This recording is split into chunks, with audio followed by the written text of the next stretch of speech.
వెళ్ళొస్తా మావయ్య. అల్లుడు, నా కూతురు నీ చేతిలో పెడుతున్నాను. ఎందుకు మావయ్య సోఫా ఉందిగా.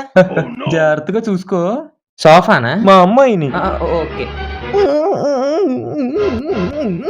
ఎందుకు మావయ్య మొహం అంత చండాలంగా పెట్టావు? బాధల్లుడు. ఎందుకో కారేసుకెళ్ళిపోతున్నానా? మమ్మల్ని దింపేసి వచ్చేత్తాడు డ్రైవరు. చిన్నప్పటి నుంచి అల్లారు ముద్దుగా పెంచాను. కార్‌నా? డ్రైవర్‌నా? అమ్మాయినల్లుడు. మళ్ళీ సారీ మావయ్య. వెళ్ళిపోతున్నావా చిట్టి తల్లి అయ్యో.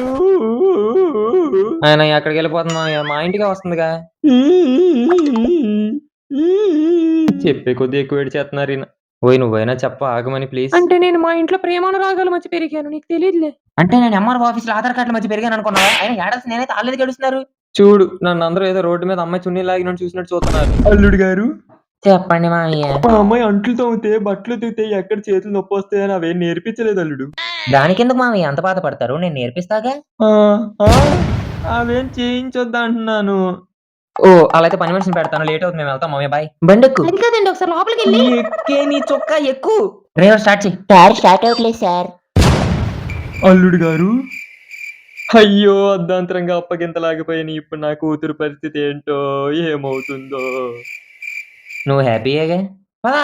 డ్రైవర్ గారు చెప్పండి సార్. మండపం వెనకాలకి ఒకసారి వస్తారా? మీతో పనుంది. వచ్చేటప్పుడు పెద్ద సైజ్ రెంచ్ ఒకటి తేండే.